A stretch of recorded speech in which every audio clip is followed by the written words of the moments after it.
Hey everybody, this is herculespetix, founder, curator, docent, and gift shop employee of the herculespetix Academy of Comic Book Studies. Today we're going to be looking at the Academy editions of Negative Burn. Negative Burn was an anthology comic published by Caliber Comics. It started in 1993, ran for 50 issues. Had quite a long run there. But Negative Burn, it was a pretty crappy anthology. Probably 95% of it is kind of useless. But the 5% that was great was pretty amazing stuff. Stuff that at the time wasn't collected, it wasn't reprinted anywhere. Some of it might never be reprinted. So the only place you could find it is a Negative Burn. So here at the Academy, we had every issue taking up space on the shelf just because we couldn't get rid of, the gems scattered amidst the dross of most of the comics in Negative Burn. So one day we decided to get our scissors out and some glue and distill 50 issues of Negative Burn. Mediocre issues, sometimes less than mediocre. We distilled them down into 4 great anthologies and collections. And I wish somebody would mass market these, because this is all you need from Negative Burn. It's all the good stuff. And some of the stuff's probably never going to be reprinted. But let's crack it open. I'm going to adjust the light real quick. Let me adjust the camera real quick too. There we go. Okay, the first Academy edition is this one. And the cover is Brian Bolland's character, Mr. Mamoulian, who, it was a one-page strip that was in, I think, almost every issue of Negative Burn. Brian Bolland first had some Mr. Mamoulian strips in the great late 80s English comics magazine Escape. Then when Dark Horse started their Cheval Noir anthology, he had a few strips in there. I don't know if they just didn't want the strips anymore, but then Negative Burn came out in 93 and they reprinted the strips that he had already made and continued them past, new strips. And the cover is by Brian Bolland, of course, and this is the character, Mr. Mamoulian, a very odd character.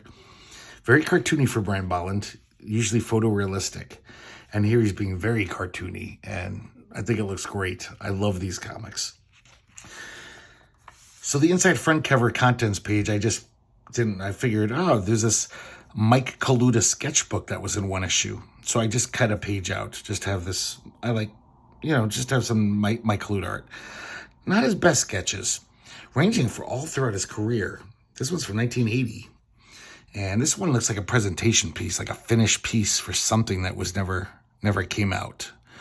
That was a thing that Negative Burn did. It's kind of it was almost like a scam. You'd look at the cover of Negative Burn, it had all the creators' names, and it would be all these heavy hitters. Caliber Comics usually didn't have enough money to pay, the high rates for these heavy hitters. But there'd always be something like, but it's a sketchbook. So it'd be like, in this issue, Michael Kaluta. You're not going to get a new comic from Michael Kaluta. They just asked him for some sketchbook sketches. And not even his best. But they could still put it on the cover.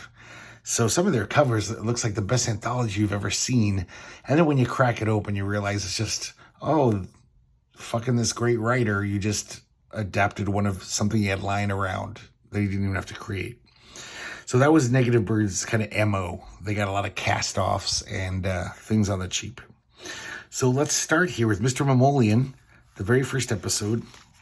And we see Mr. Mamoulian's character is this is the kind of humor that'll permeate the strip. This guy on TV is talking about the permissive society. It has to come to an end, and people have to become less promiscuous. And Mr. Mamoulian's like, yes, he's right. I must become less promiscuous, much less promiscuous. And the joke is that this guy, it's not like hard for him to be less promiscuous. He's probably a 50-year-old virgin or 40-year-old virgin. He's a very physically repulsive character. And so Brian Bolland's got a very kind of dark sense of humor. they're just all over the place, these strips. You know, a lot of them are just talking about what a weirdo Mr. Mamoulian is. But here he just tells you the whole reproductive cycle of sponges while he's taking a bath. And of course, the joke is he's like, oh man, what's the point? Just sitting there week in, week out thinking about reproduction like sponges do. What's the fun in that? And of course, that's Mr. Mamoulian's whole life. Because he's very kind of pervy. And, but you know, he's lonely. But he also wants to get laid one day. It's beautifully drawn strips. There are some recurring characters we'll find in this comic. This is the 4th episode. We meet these American sisters. They're both artists. And one of them draws Mr. Mamoulian. He's like, oh, would you sketch me? Or she asks to sketch him. She's like, you have a very interesting face. And of course, the sketch looks just like him. It's dead on. And he's like, oh, God, I don't really look like that, do I? And the woman says, it's okay. You look all right. And they kind of slink off because it's such a painful moment. Because, you know, he's very horrendous. This is probably the second lead. She's in a lot of strips. Here we meet Evie. She's kind of a punk rock girl. At the time, her name is Shitface. That's what everyone calls her. And Mr. Mamoulian says, that's not an attractive name for a girl. And she gets all mad at him. She's like, calls him a chauvinist, sexist, reactionary pig. But then she walks back and says, oh, by the way, thank you for the tea. This is the first we see of Evie.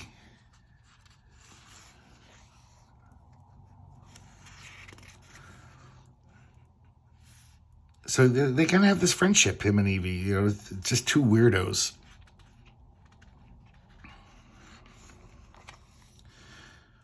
This is Evie's kind of shithead boyfriend. He actually is a shithead or a dickhead. And whatever, they have a pretty, not the best relationship. Another recurring character, this guy who always meets in the park, who's like, I'll just call him the hat-wearing guy. He's always telling these stories that probably aren't true about how he fought in World War II and, you know.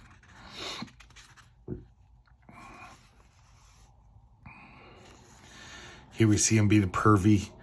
He's just, like, basically he just, like, is walking home and just thinking about every kind of lingerie, just listing them, probably getting all turned on, imagining. And then he walks by this homely, homeless lady. It doesn't matter, though. He just keeps thinking about lingerie. They'll have weird ones like this, where they're just like places of interest. And they're just showing various places of interest. The Statue of Liberty, Kowloon, Hong Kong. And Mr. Mamoulian, it's a slideshow he's showing. And he just looks at the camera and says, all places of interest. Brian Bond's got such a weird sense of humor. I really like it, though. This one's just an odd one. It's a homage to Francis Bacon, the artist. And it's just him kind of aping Francis Bacon's grotesque art style. And then putting Mr. Mamoulian for a panel. Mr. Mamoulian. This is like a weird one. This guy, we can't see his face. He's admitting that he's actually the real writer and artist behind Mr. Mamoulian. He lives like in Albania or something. And he's just been slapping Brian Bolland's name on the strips. He got permission because he knew they'd sell better.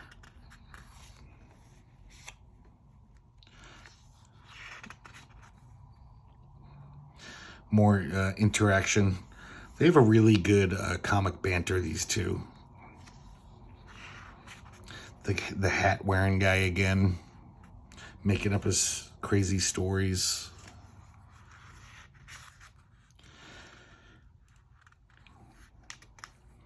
He's just, he obviously loves all these like famous debutantes that are in the gossip magazines. He has crushes on them. But in particular, he has a crush on this one, Bubbles Borbash, who we shall see later. And I like this. He's just listing them off. Brian Bolland beautifully drawing all of them, as he does. And he's like, I love you all. Good night. So sad. You got Evie and Steve once again showing off what a shitty couple they are. And even though these are pretty much, they're gag strips, a bunch of characters doing comic banter, but then every now and then he'll do something like this. This is just a really well-written kind of neat poem with just these random images illustrating it. Roof piles sky high, roof tiles mile high, lines high point meet deep down, hate billows, waves heat and dark.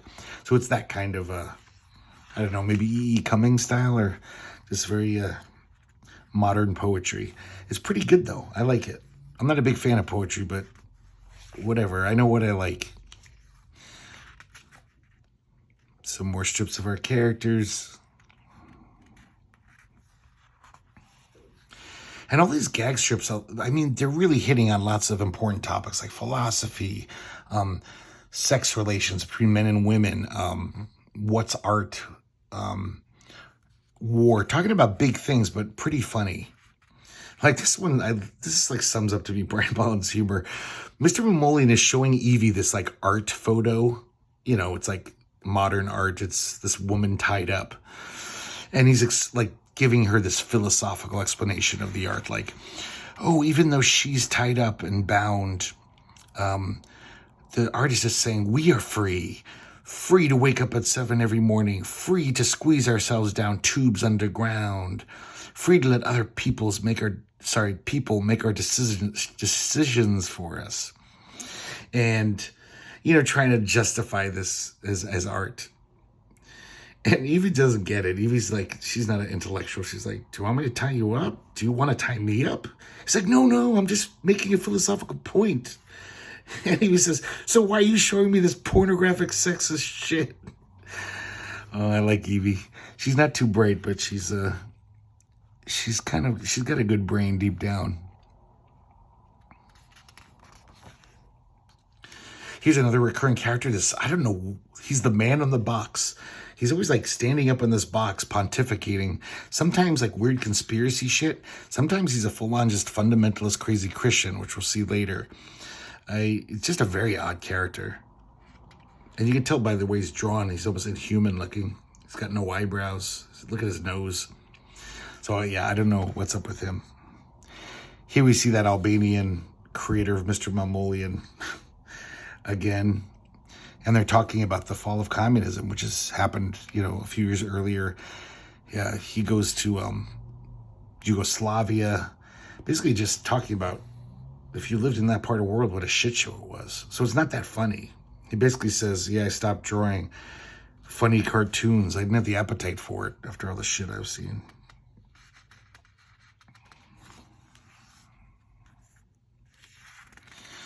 More Evie antics. And this is, they keep having these, like, obviously fantasy episodes. Bubbles Borbash, his crush. She comes in, she's naked, and she's like, hey, would you like to tie me up? And, come on, I know you want to. And he's just so weirded out because it's his greatest fantasy. And, he starts doing it. You can tell he's loving it. And then she looks into the camera and she says, it's okay, everybody. It's not what it seems. He's making a philosophical point. A little call back to the strip I just showed you. And that freaks out Mr. Moley. He's like, who are you talking to? You were talking to somebody. So she's just like, oh, forget it. So Mr. Mamolian's like the kind of guy who just always like, he could fuck up a wet dream, that old saying.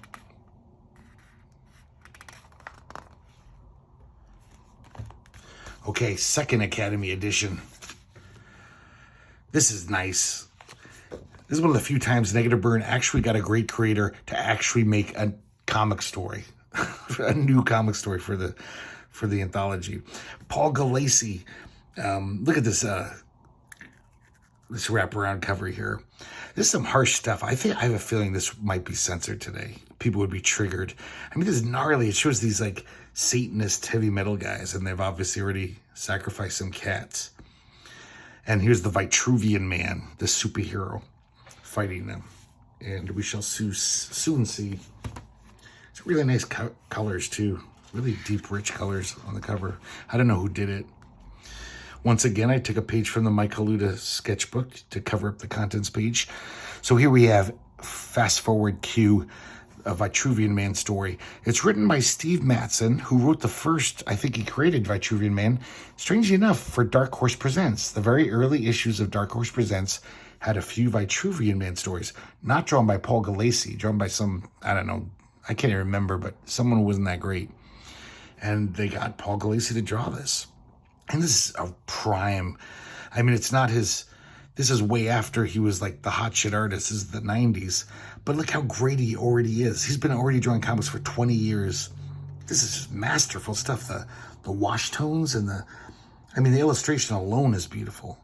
Just really nice stuff. I also wanted to point out, that's another thing. Negative Burn really wanted to be Dark Horse Presents badly. It was like so obviously trying to do that. So it's not the first or last thing they kind of poach from Dark Horse Presents. So this is the Vitruvian Man. His sister asked him to look for a cat, and he finds the cat in this coven, a Satanist coven. But these guys are also in a heavy metal band, and they're such doofuses. They're sacrificing cats, making a deal with the devil so that their band will become successful. They just want to make it that so bad that they're willing to sell their souls and sacrifice animals. So the Vitruvian Man shows up, kicks their ass, of course. He's just really nice fight scenes from Gulacy, as he is known for.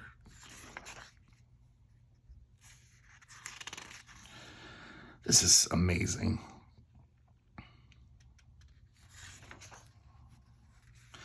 And then after he beats up all the guys and saves the day, so I guess it seems like he runs the security company. He's got employees, and this was just kind of like an off day for him.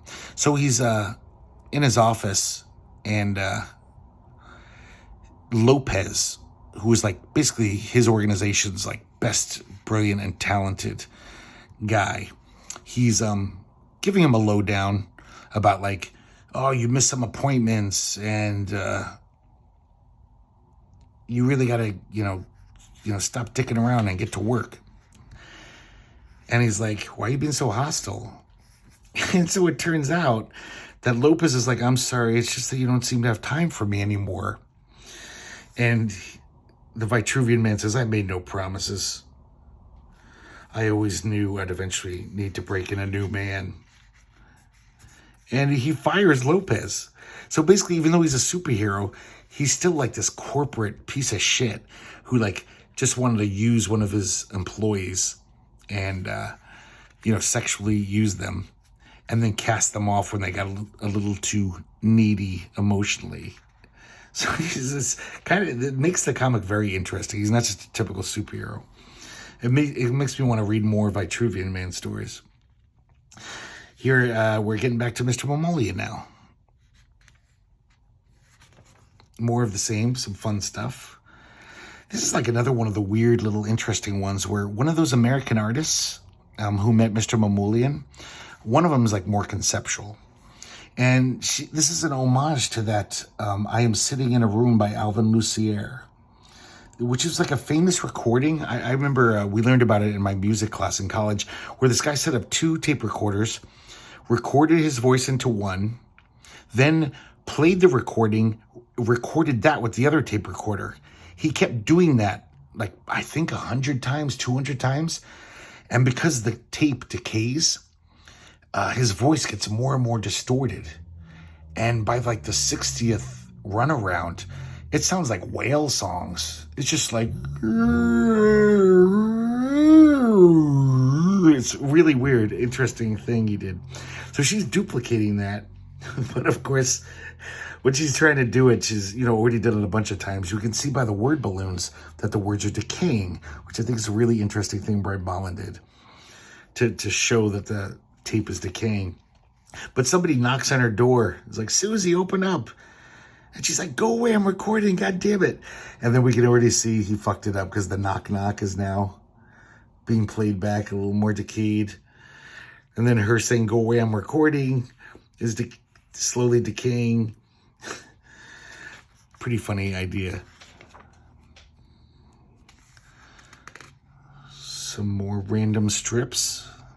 God, Brand, I love Brand Ballard's art style. He's so good. Oh, this is these 2 pages in the centerfold. I couldn't, they were just random crap pages. So another thing I do is comics from the early 70s. A lot of them had all the ads on the same signature. So you can just rip them out and make an adless comic, which I've done to many of my 70s comic books, mainstream comics. So every year, I loved these ads as a little boy.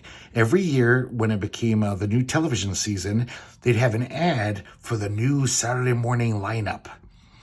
And of course, back in the 70s, we lived for that. We were so excited. All my friends were like, oh, what's going to be on Saturday morning this year? And this would tell you all the new shows. But this one's impressive because it's drawn by Neil Adams. It's so obvious. You can totally tell it's Neil Adams. Neil Adams drawing Bugs Bunny.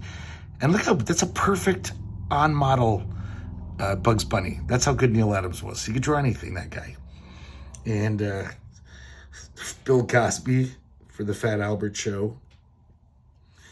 And Bob Denver from this live-action show. Yeah, this is nice. Let me move it up a little so you can see the bottom. There you go. Feast your eyes on that. Remove this and put it on your wall, it tells you. So we can sell more cereal to you and toys. Here's another odd one about religion. Mr. Mamolian's kind of using some parable. It's about religious people. Mr. Mamolian's also into world ethnic music. He's talking about all the musicians he loves. All these odd musicians, all these odd musical instruments. The duda. It looks like, I don't know, a musical instrument that the Cantina band in Star Wars would play.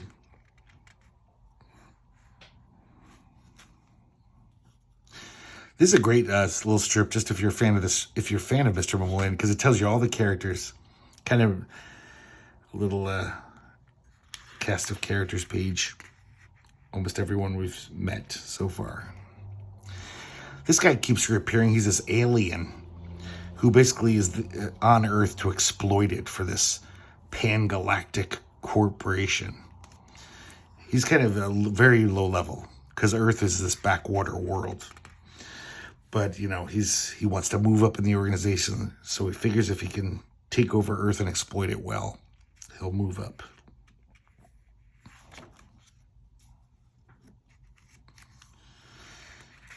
And here's Mr. Mamolian once again covering up his desperate lust with kind of like artsy-fartsy words. This one's really dark. It's just Mr. Mamolian reciting to us these examples of humanity's inhumanity to their fellow man. These stories from history. This is some torture device that runaway slaves would have to wear. And, it's just really horrible, bleak stuff. And at the end, he just looks into the camera and says, "Have a nice day." That's Brian Bolland's sense of humor. Very dark. This one, we see that guy in the box. This is the Christian one, where he's just talking about, your soul is disgusting. You're full of rotten, foul, putrid worms. Only God can save you. Only God's love. And he's getting more and more animated. And he says, he loves you. God is love. God is love, you asshole. And it's kind of telling. I remember at the University of Arizona, there was all these, on the mall, there was all these, preachers there. And some of them just seemed like angry, hateful people. They're preaching this gospel of Jesus and love. But if you didn't believe in Jesus, they were just, kind of shitty to you and, they didn't seem like nice people. Here we actually see Bubbles Borshash in real life, quote unquote. She turns out to be friends with one of the American artist sisters. And this is just a sad example of when Mr. Mamolian goes in to get his tea. They're just really cruelly joking about him. And you kind of realize just how repulsive and gross Mr. Mamolian is and probably will never get laid.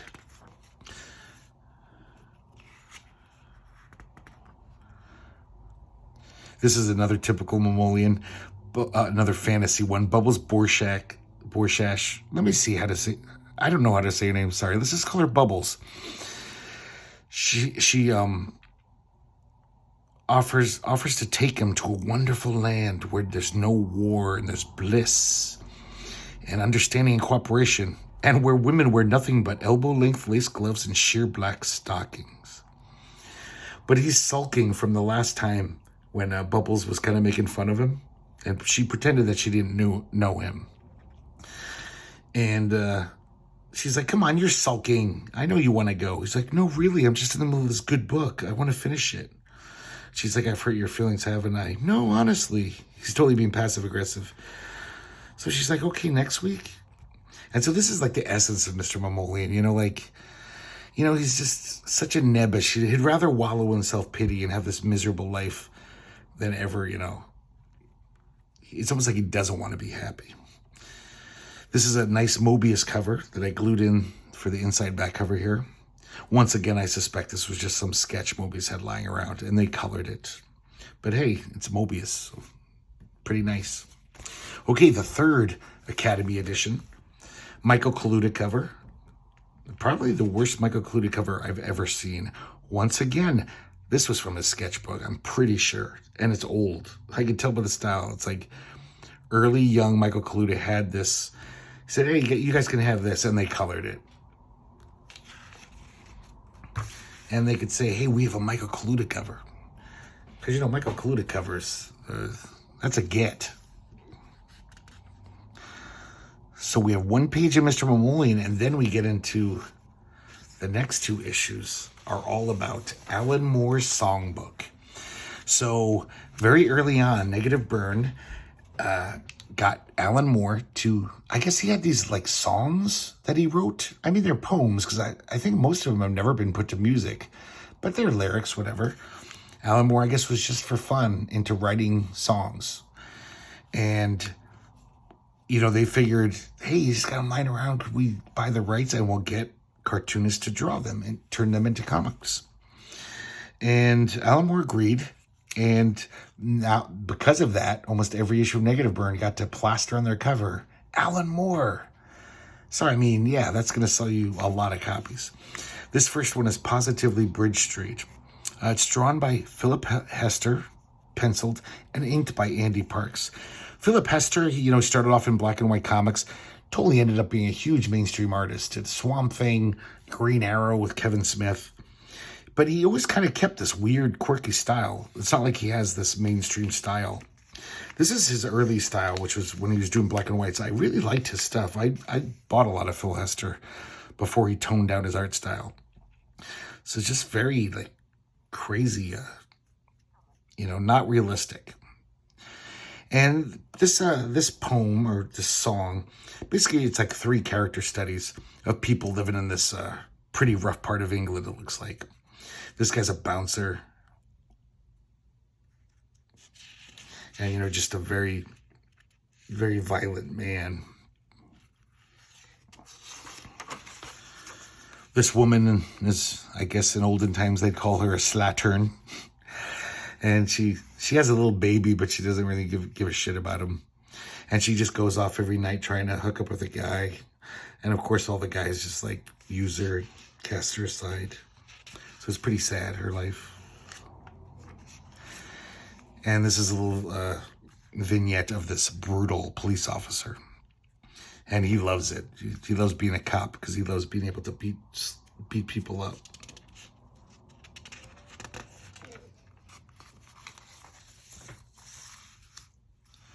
Another Suburban Romance.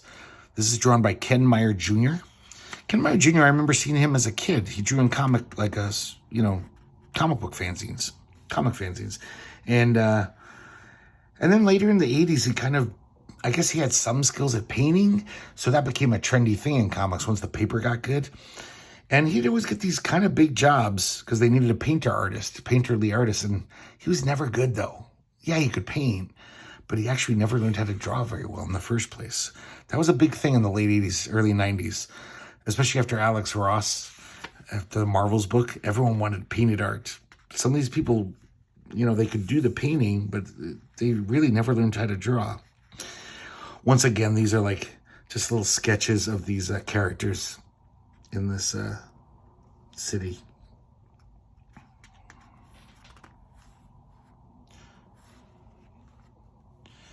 I like this one, Leopard Man at C&A's. It's drawn by Jordan Raskin. He was pretty hot shit in the 90s. He did work for Image and stuff. I mean, you could see his style. It's very Neil Adams, that total style that fans love. But I like this poem. It's like kind of basically showing this world a future in which man has reverted to a primitive state, yet it still has all this technology. Let me give you an example. It's hard to describe. So it says, we'll need a new jungle when the zoo age begins. We'll track down television sets and kill them for their skins. We'll squeeze the juice from cell phones and we'll smear it on our faces. While zebra cars at dusk drink from a gasoline oasis. Man, Alan Moore's a good writer. It's pretty good. And so it just continues like that. A very clever, interesting look at this possible future. So here's a $14,299. And this is just kind of like a little sci-fi snippet about the future of sexuality when, due to the internet and virtual reality, people will be able to have sex halfway across the world, don't even know each other, using these like sim suits and sex toys that are responsive to, digital commands from another country. But of course, just written with really nice language. Even the comics here that are very, vague kind of poetry, just sometimes I don't quite get them. But Alan Moore is just so good at words. It's just such rich language he always has. So here I had a dead page of crap. So this is another ad I ripped out of an old comic. This is like the early 70s, mid 70s. It's Duke, the super action dog. He wants you to be his master. I don't know why I didn't buy this toy as a kid. I mean, I love dogs, especially super action dogs. And I love this, how like just ways to get kids to waste their money. So Duke has a headquarters. This action dog has his own headquarters. It's got a periscope. And I like it has like a computer wall, which I don't even think he could use because he doesn't have opposable thumbs. So I don't know how Duke would interact with this computer wall. He's got a rescue unit with a portable rescue beam, which is probably just a tiny little light bulb. But this is the thing that excites me. Adventure comic books included with most sets. So I've never seen Duke comics. If anybody ever saw a Duke comic or has one and doesn't mind and feels generous, please send it to the address listed in the information. I would love a Duke comic. I drooled over this as a kid. I just never bought it. Here's another one of those typical ones with bubbles where she's like saying, hold on to me and we'll float away. And Mr. Mamulin, of course, is like, that's not possible. And she's like, if people don't believe they can do things, they stop being able to do them. It's almost like kind of Peter Pan shit. So he starts floating up with her, but he keeps doubting it, so he falls. And she's just like, well, fuck you then. And Mr. Mamulin, he's just like, will I be seeing you again? Oh, poor Mr. Mamulin. This one's really nice. The Hair of the Snake That Bit Me. It's illustrated by Bill Cobe. It even says special thanks to Dave McKeon, which is funny because Bill Cobe obviously was very influenced by Dave McKeon. He had a very painterly style. He was one of those guys who could paint. Did lots of stuff for Epic Comics Hellblazer line. I'm going to adjust this camera real quick, okay? And very abstract, though. And as you can see, this is pretty much typical Bill Cobe. Also, he would use collage like Dave McKeon. And I think this looks really good. I would love to read more comics in this style. And this is pretty much one of Alan Moore's like intro monologues to one of his performance pieces, his spoken performance art pieces. And it's just kind of like a circus barker or a ringmaster. Kind of the whole step right up, step right up. And it's, here we see the barker Step right this way. But look at this art. Pretty nice, huh? Sorry, I gotta adjust this again. Nope, I guess it's good. This is nice stuff.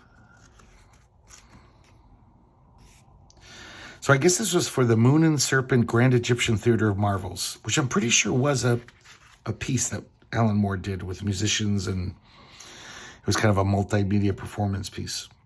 So I have a feeling this is just that, from that. Kind of slight, but you can tell Alan Moore's having a great time, like playing around with that Barker language, you know, the way the cadence. We're going to wake the snake. We're going to wake the snake, repeated. Because these are song lyrics. So as Alan Moore even writes in the choruses, you know, sometimes a song will have the chorus will repeat. This is a nice treat. We got a Flaming Carrot prose story.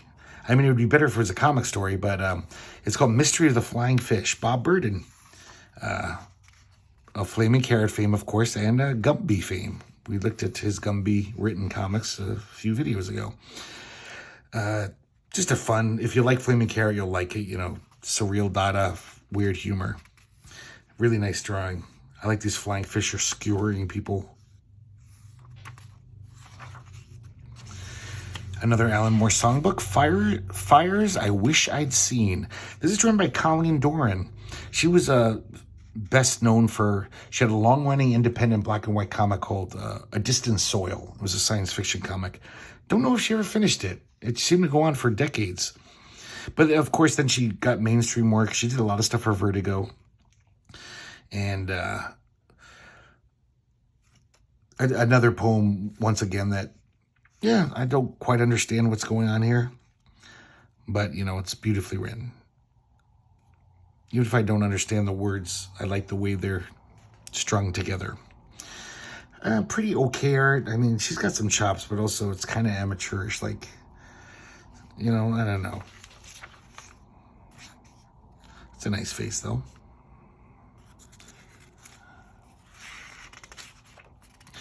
This one's called Me and Dorothy Parker. Drawn by Michael Gaydos.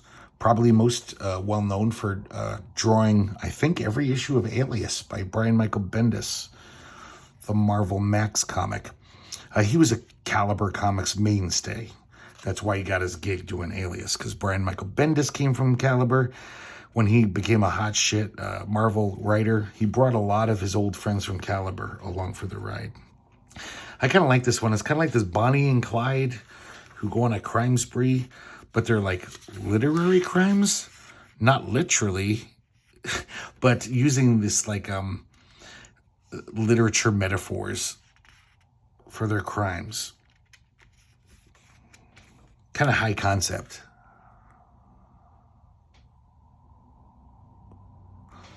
Trying to find a good example.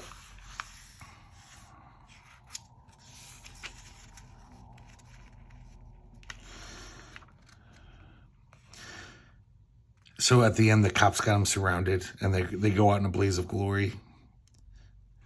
And we went out with both lips blazing and a pen in either hand instead of a gun, you know, because they're writers. This one is called Litvinov's Book, drawn by Richard Pace. Richard Pace did a lot of Doom Patrols when Grant Morrison started that comic. And he also did lots of stuff for Vertigo and DC all around. He's still drawn.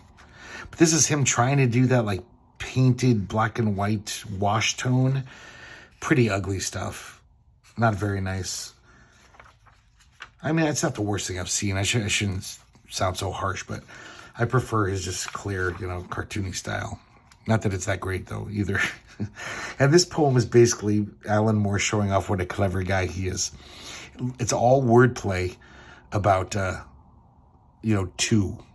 The concept of double, two, you know, binary things. Here's an example. There's a tall tale of two cities, and it's all in double Dutch. Some two-bit hustler double-crossed the heavenly twins. And so basically, I'm pretty sure this is about the Cray brothers, the famous gangsters from England from the 50s, 60s, because they were twins. I believe maybe I'm getting this wrong, but I just got the feeling this is about the Crays. because they're talking about these doppelgangsters. That's another clever turn of phrase. The doppelgangsters living by their binary code. Okay, I changed my mind. This is nice. This is a really good panel. But some of it just looks like he's learning how to do this technique. It's a little splotchy and weird looking. But this is just really like every line is like Alan Moore figuring out another way to get some wordplay about, you know, the concept of two or double or twins. I couldn't cover up this crappy ad on the back. I didn't have anything to paste on there. I should have. Here we have the last Academy edition. Nice Craig Hamilton cover. We just talked about him in our Marvel Fanfare number 40 video a few videos ago. This is a nice get.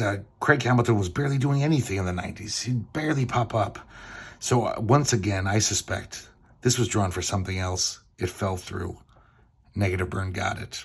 I don't know if the time matches up, but this looks so much like it was made for Verodic Comics, Glenn Danzig's company. It's so Verodic looking. But it's nice. Pretty nice cover. I glued this in from a back cover. This beautiful P. Craig Russell drawing of Elric. And I guess they just slapped some color on it. So I'm pretty sure this is a sketch from the sketchbooks. But damn, it's a really nice sketch. So we're back to Alan Moore's songbook. We got Trampling Tokyo, drawn by Art Adams, who we just saw a few videos ago in the Gumby video. We all know, you probably are familiar with Arthur Adams. This is some nice stuff. Arthur Adams is notorious for loving drawing Godzilla. All kinds of big monsters, but he loves Godzilla. So Alan Moore figured this is the perfect artist. So he had this poem, this song, and we see Godzilla. I mean, this is a doppelganger of Godzilla. They can get the rights. But it's basically Gojira. And he's trampling through Tokyo. But the whole time in his head, he's like kind of having this like sad reminiscence about Monster Island. And I long for Monster Island in the late Cretaceous silence, where every night beneath the perfect stars, the tiny twins hold hands and sing while Mothra plays guitar. It's pretty nice. I love the idea of, you know, Godzilla the whole time he's destroying a city. He's actually just forlornly thinking about how homesick he is. Far away on Monster Island in the radioactive twilight, sipping X-rays underneath a cocktail sky, where the surf booms like Hiroshima and the fishes really fly. Pretty nice.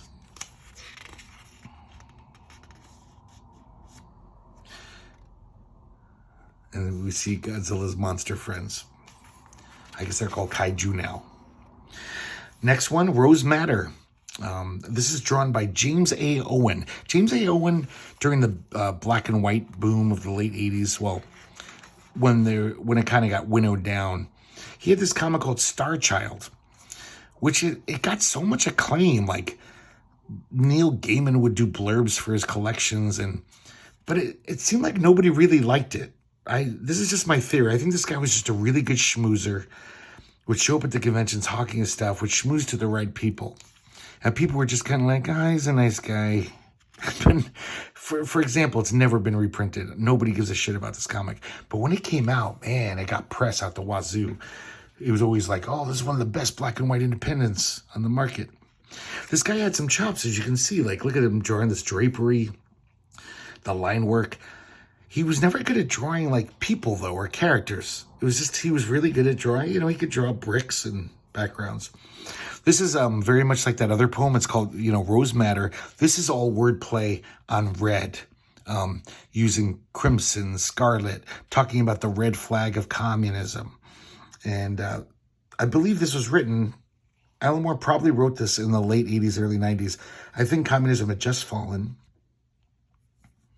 Yeah, he really plays it up here. To wave like red rag at a bull, to bring a red mist to its eyes. He really uses the word red a lot. So what I take from this poem is that he's basically like, we don't have the great enemy of Russia anymore. of Russian communism.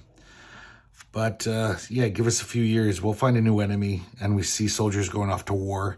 And I think he probably wrote this, like the first Iraq war, it probably started, I assume, maybe, who knows? Or he predicted it, that pretty soon, yeah, there's going to be, it's not going to stop wars.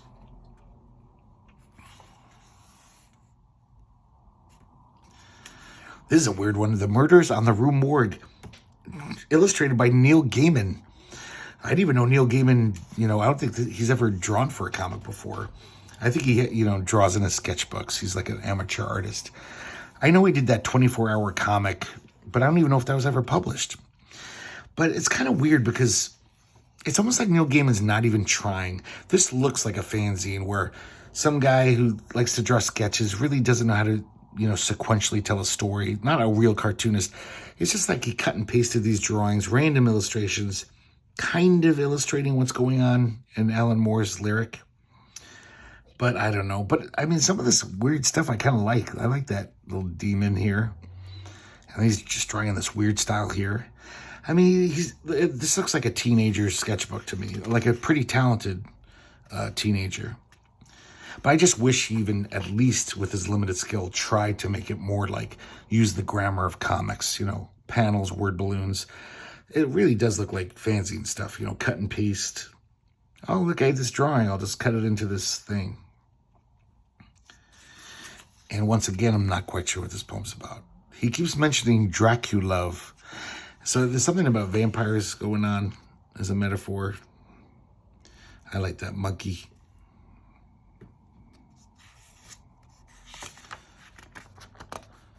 So that's pretty interesting.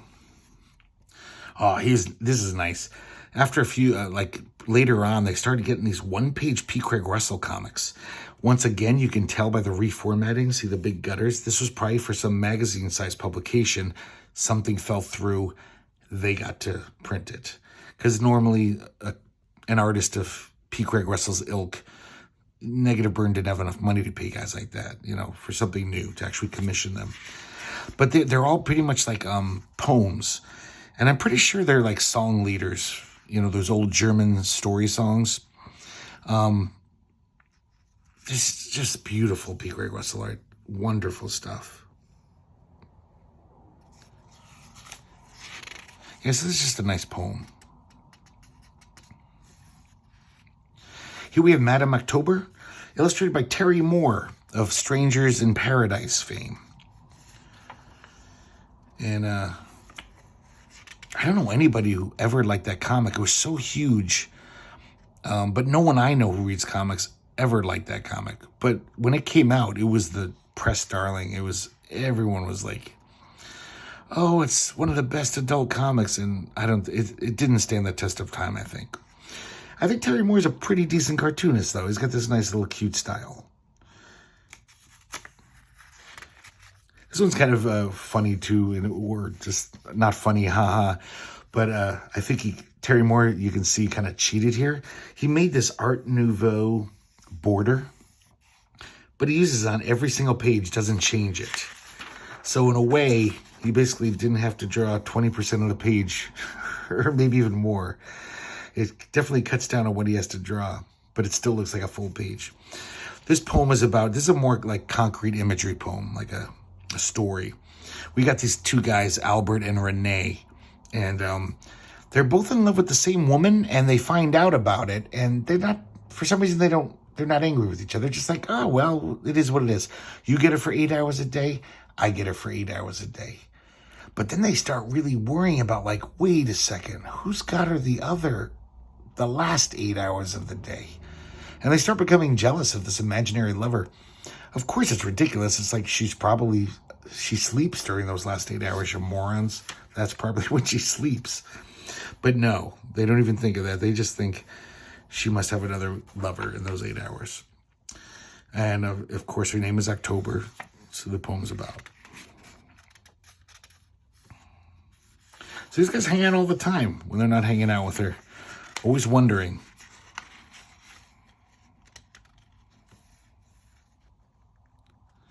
And Albert, the big guy, he's a private detective. He actually goes through her handbag.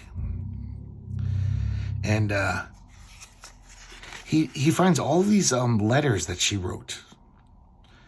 So 8 hours a day, she's writing letters addressed to an old man who lived by the Seine. And both of them are so jealous. I like this, the way he describes it. Both had touched her below the waist. Neither had touched her above. And their 8 hours of lust could not start to compare with such letters suggestive of love. So these guys hatch a plan. They got his address now, this guy. And they go and they're going to murder him. And they do. But then they go in the den and they find out that he's a stamp collector. There's all of these, like, you know, books of stamps. And they, by the looks on their faces, you could tell, like, that's the joke, the punchline. They're like, uh-oh, we killed the wrong guy. But to be honest, maybe I'm just really dense. I don't understand why, what the story means. Like, she sends him letters. Maybe he's just a sweet old man and she sends him lots of letters so he can get more stamps. Maybe it's her father. That's why it's suggestive of love. Like, she says, oh, I love you and miss you so much, because it's just her father. But it's, even if it's not her father and it is some old guy, it's still, just because he collects stamps doesn't prove that he's also not sleeping with this woman. I don't understand how the whole thing coalesces. Even though it's like a very concrete story, this one I'm just as confused at the end. I'm just like, I just don't get it. I'm pretty sure it's obviously my fault. Alan Moore's pretty great storyteller, so I'm probably just an idiot. Got another Mr. Mamolian, just because it was on the back page. I couldn't, had to be in this one. Here we actually do get a Flaming Carrot comic book story. Flaming Carrot versus the Flapping Head. And look at this thing. That's kind of terrifying, actually. That's horrific. And I think this is the connection to Negative Burn. Joe Pruitt, who was part of the Caliber staff, he lettered Flaming Carrot for years for Bob Burton. So I guess, you know, they were old buddies. So that's why the Flaming Carrot would be a Negative Burn. He was a Dark Horse character forever. But I guess he said, you guys can have a little story out of, you know, for old time's sake. But this is a typical great Flaming Carrot story, just nonsense humor, really funny. And this flapping head is going around town. It's eating everyone's cocaine out of people's purses, out of people's pockets. And the Flaming Carrot is called in by the chief of police. And Flaming Carrot puts all this white powder on a roof to lure the head in. When the head comes around sniffing it, Flaming Carrot uses his flaming head to ignite the powder, which is actually gunpowder, painted white, and it blows them up. And this is just a great little touch, Bob Burton thing at the end. And all of a sudden, the chief is like, you know, actually, now that I think about it, why did we even do that? He would have gotten rid of all the coke in the city, which we've been trying to do forever. So he would have cleaned up all the coke in town. So it doesn't make any sense why we killed him. Here's another prose story of Flaming Carrot. Some nice art here. Excuse me a second. Excuse me. I was parched. Now here we got, this is another reason why I couldn't get rid of these Negative Burns. This is Paul Pope's earliest comics. When Paul Pope was nobody, he would send in comics to Negative Burn, and for once, Negative Burn had the good taste to realize, this kid's pretty good. We'll start publishing them. These are comics which I don't ever think were reprinted. I think they never will be. I have a feeling Paul Pope is like kind of ashamed of these early strips and doesn't really want to see them collected. They're pretty damn good, though. They're not nearly as good as Paul Pope became. This one's called Little Bumblebuzz in My Rottenest Christmas Ever. And Santa Claus comes to visit Little Bumblebuzz, and he's up waiting. And we soon find out Little Bumblebuzz isn't just like a Dennis the Menace, you know, little rambunctious kid. He's a fucking psychopath. And he's like, starts torturing Santa. First, he's just playing little pranks on him. But then he ends up chopping off his legs and throwing his face in a waffle iron. Throwing him in a washer dryer. But it's really fun cartooning. Like very like 30s cartoon animation. I wouldn't mind seeing more comics of Little Bumblebuzz. It's not that funny or great. It's very typical of that, This strip has been done a million times. Like, oh, look how violent and crazy this seemingly little kid's comic is. But his cartooning is very animated.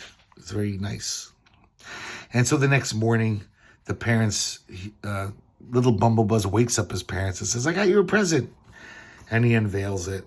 And he says, "It's a piece of art. I made it by myself." And it's obviously it's like Santa Claus's skeleton, all like organized to look like some art piece, like a sculpture. Pretty crazy stuff. Here we have a weird little strip, very surreal, gangster strip dragway. And it's just these two cars, I guess, having a race. One of them shooting at the other one. And he shoots up the guy's tire and he swerves off. It's almost like Spy versus Spy, these two weird characters. One's black, one's white. And you don't know why they're fighting. It doesn't really matter. So the white guy swerves off. He's got the blown tire. And the black one, he takes a break and he's eating some food. And then the white one, whose tire got blown out, looks around, and all of a sudden there's these wild dogs descending upon him, saying, "Kill, kill, kill, eat, eat, kill, kill." And that's the end of the strip. Just really, it's like something that would be in like an early heavy metal, some French comic. But we can already see the beautiful cartooning of Paul Pope on display. He's already just so good at, laying down those inks. I love the way these wild wolves are drawn, like almost to show how fast they're descending upon him. It's almost like they're fading out. This one looks like really early Paul Pope. You'd barely guess it was his art, even though you can obviously see certain signs, but it's very straight. It's Eulogy to Marx. Very odd strip. It's simply illustrating the eulogy that Engels made when Marx died at his funeral. And so it's just talking about his great achievements and how, Karl Marx was such a friend of every working man in the world and has changed everything. And it shows all these just scenes of kind of history, the proletariat fighting for their rights.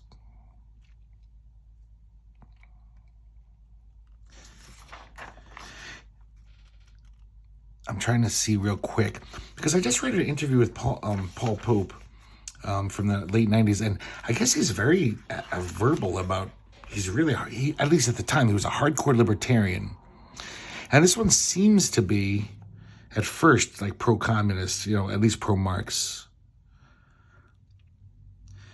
Okay, now that I realize, I think of course, Marx had some good ideas, but now he's showing signs of how communism got corrupted. We see the tanks in China killing the students.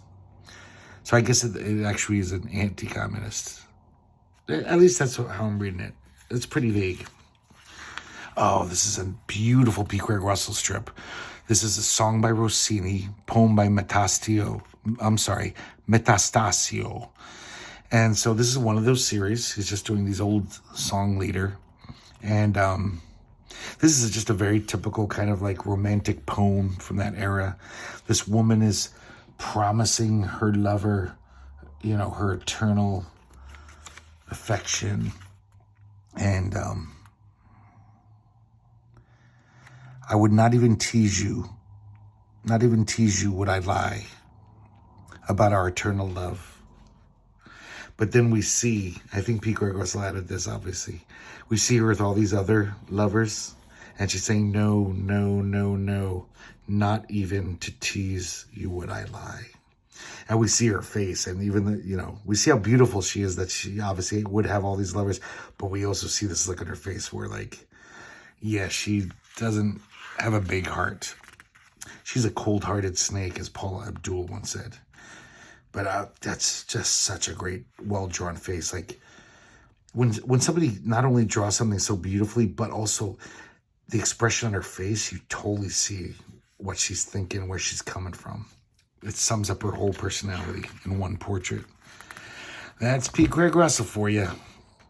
Oh, we get another one, Morgan, song by Richard Strauss, poem by John McKay.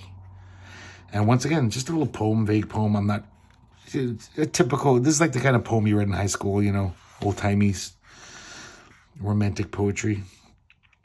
But beautiful Pete Craig Russell art. Oh, shit, I forgot about this one. This was a back cover. First of all, just let these colors soak into your retina. Look how beautiful this is. Even the logo, this great logo. And this is the Earl King, which I don't think was a song leader. This is like an old folk tale type thing. And this father is rushing his son through the woods to a doctor. They're on horseback. And the son keeps saying, like, Father, I can see the Earl King. Can you see him? And of course, the father's just, he can't see him. And the Earl King is almost like saying, like, come join me. There's beautiful flowers where I live. My mother has many robes of gold. And my daughters will dance for you every night and sing for you. And he sees the daughters. He says, Father, can you see the 3 daughters of the Earl King? And he's like, and the father's lying to him. He says, yes, I can see it perfectly. And he says, Earl King says, if you're not willing to come with me, I shall have to use force. And the little boy's like saying, Father, he's clutching me now. Earl King has hurt me. And the father keeps racing, and he makes it to the town where the doctor is, but the child is dead when he in his arms. So the Earl King has snatched him away. This is one of my, just a perfect comics page in my eyes. So nice. Really good stuff. And this was the back cover. Craig Hamilton. Kind of just nice, very designy back cover. I wish I could get the lowdown on behind Negative Burn, like read a really good article or an interview with the editors and find out exactly where all these things come from. Because I think I'm correct. Almost all of them are like secondhand cast off stuff that they got in the cheap. This is the only issue that it's not, this is an actual issue of Negative Burn, uncut, number 25. Because there was enough stuff in here that wasn't terrible that I figured, I'm not going to go through all the work and whatever. Mobius cover.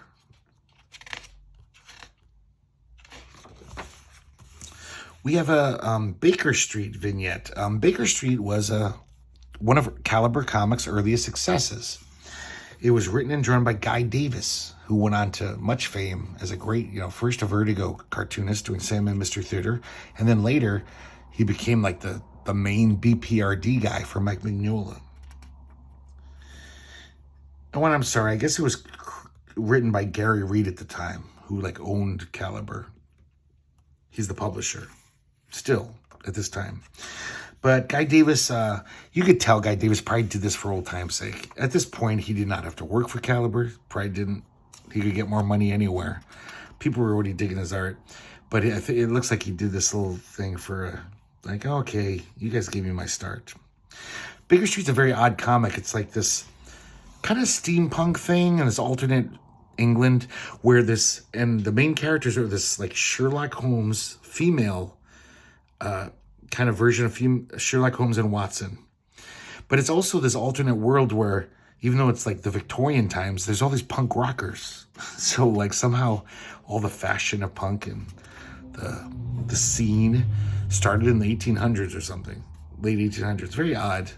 I never really read them, but I like Guy Davis. I mean, look at the illustration, man. He got really good really quick. I've seen some of those early Baker Streets. His art was pretty rough, but he got good. Very unique style, the way he draws people's faces. And this is just annoying. It's an excerpt. It doesn't even say like to be continued, or it's just obviously an excerpt. It just ends, unless I'm not getting the story at all. But this has nothing to do with what they were talking about in the first few pages. We see this punk rocker running from police, and then they shoot him. So I have no idea. Here we got the Jam, Bertie Moreau's, Canadian cartoonist Bertie Moreau's great 80s black and white comic. I used to love the Jam. I guess it doesn't really hold up, but back then it was one of the few good comics that were like, oh, this is pretty good. It's not just your typical Marvel DC crap. And the Jam is basically this like really low rent superhero. He's barely a superhero. He's just some dude who every now and then puts on a mask, and he's got a little logo stitched onto his sweatshirt. And every now and then he does stop a mugger or something. He does something kind of heroic, but usually he's just on patrol eating sandwiches, waiting for things to happen.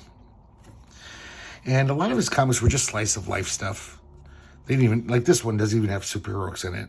It's just him and his girlfriend getting in this little comic adventure, or not even adventure, just a comic interlude. You can see very unique style. Bernie Morris still, nobody quite draws like him.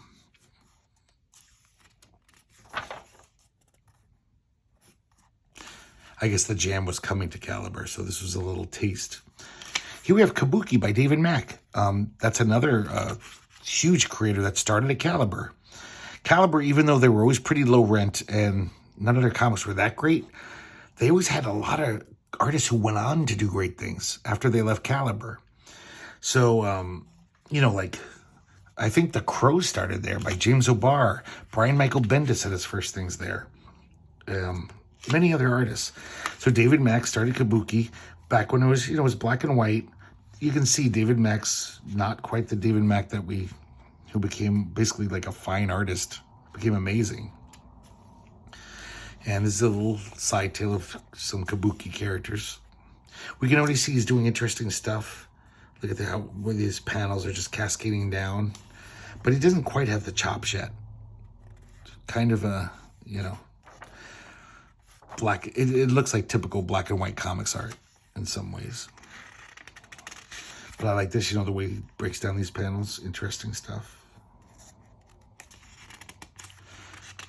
Yeah, I really like David Mack, you know, when he came into his own with the beautiful multimedia color artwork he does.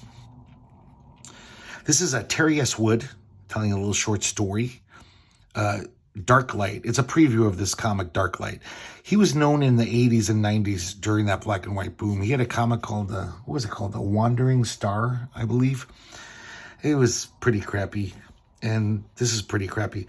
I mean, this guy's got some cartoony chops. You know, he could probably draw a little, a funny, like, daily strip or something.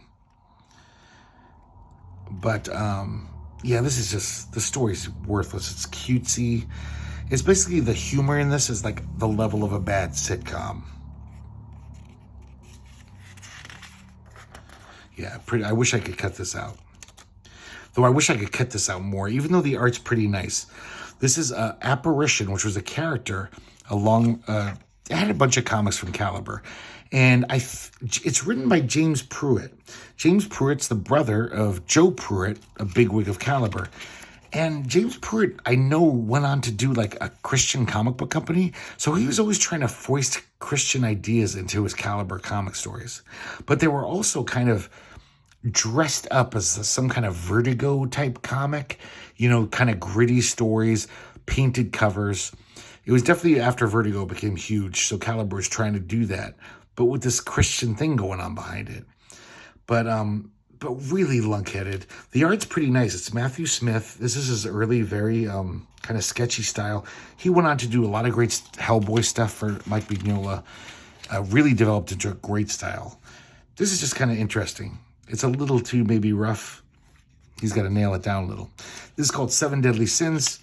We see this old derelict drug addict, and he's trying to score drugs. He says, $100. That's what you said. And the drug dealer's like, the price just went up. And he says, please, I need it. You can't do this to me. I need it bad. And he says, don't worry about it. I'll just give you a smaller amount. So this guy runs off to do his drugs. Does he go to a shooting gallery? No. Does he go to a crack house? You know why? Because he scored LSD. This kind of pisses me off so much, just how stupid this guy is. Like, yeah, you can be a Christian. Doesn't mean you can't do your research. So he's trying to tell us that this guy's been addicted to LSD his whole life.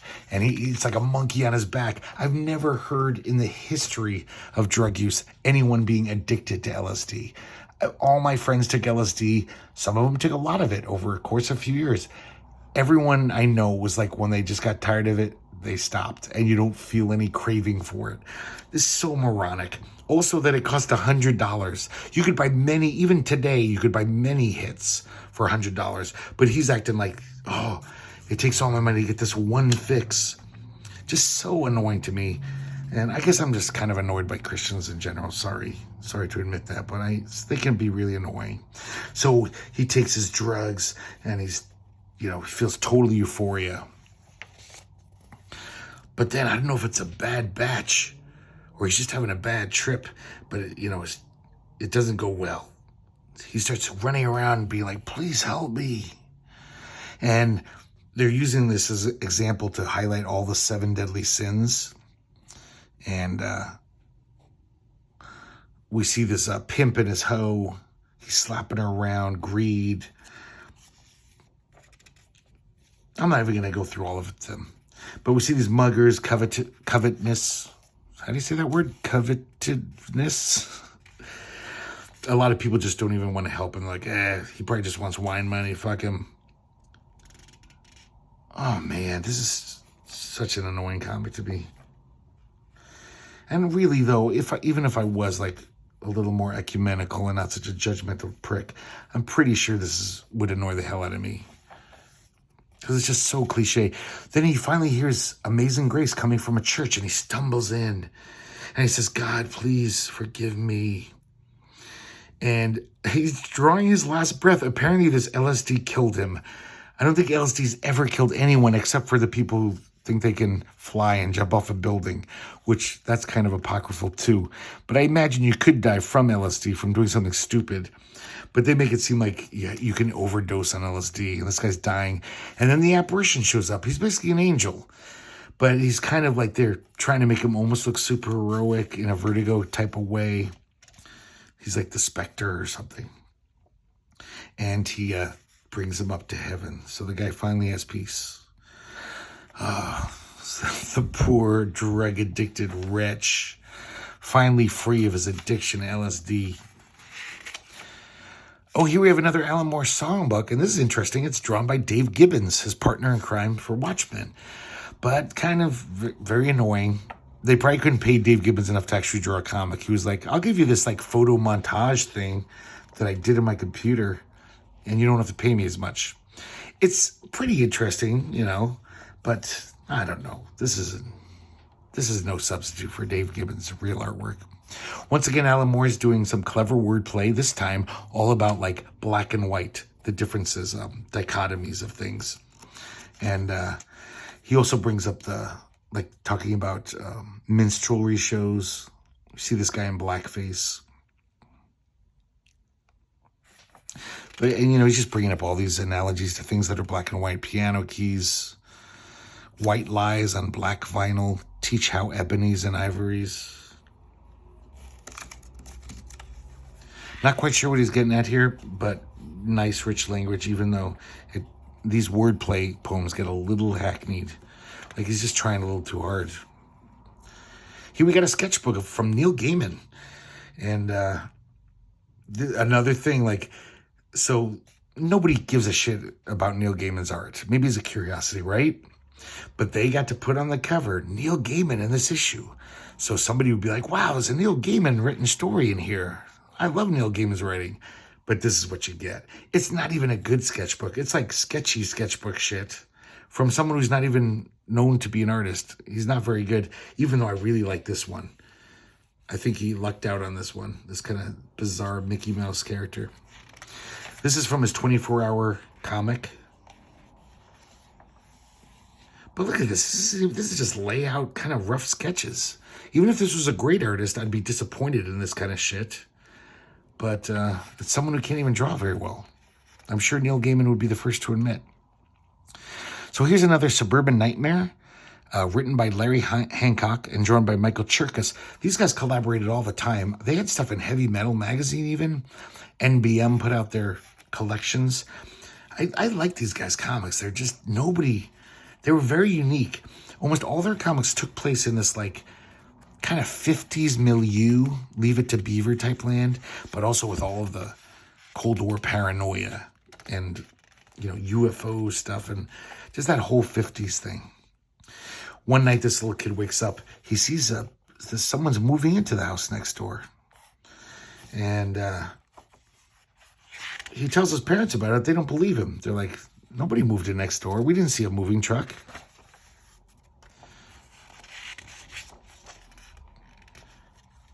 So the little kid sees the guy peeking out the window. So he's like, yeah, I knew it. There's a guy that lives there.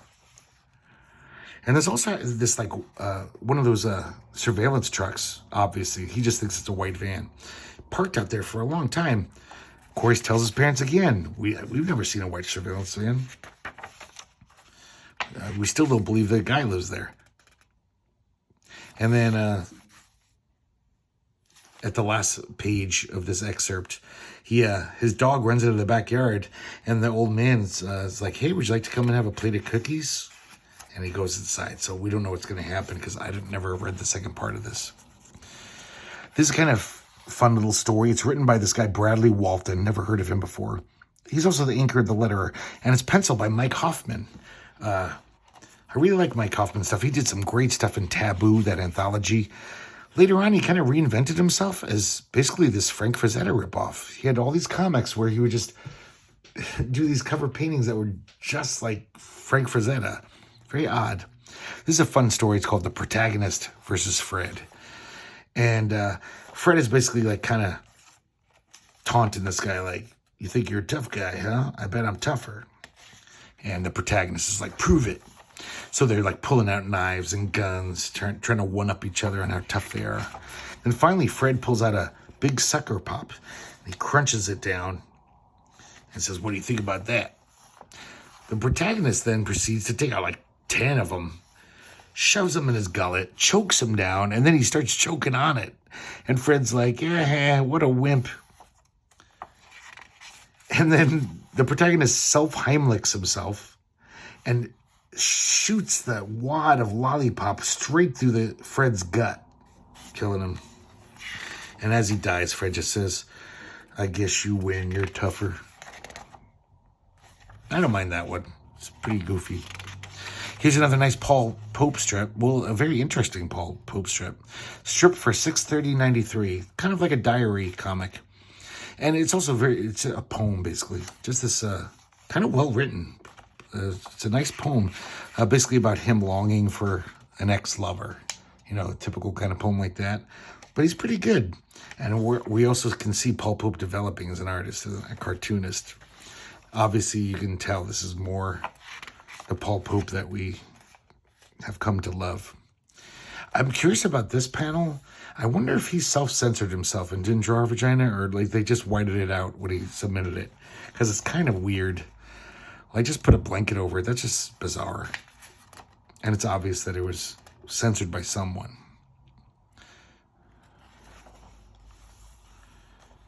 Yeah, this is pretty nice.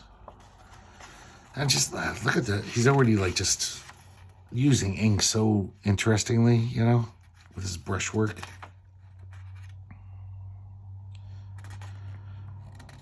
Yeah, very vague, but I like it. Here's a little prose story by Mark Ricketts. He was another Caliber regular. He had a comic called Warp Walking in the late 80s, which I remember.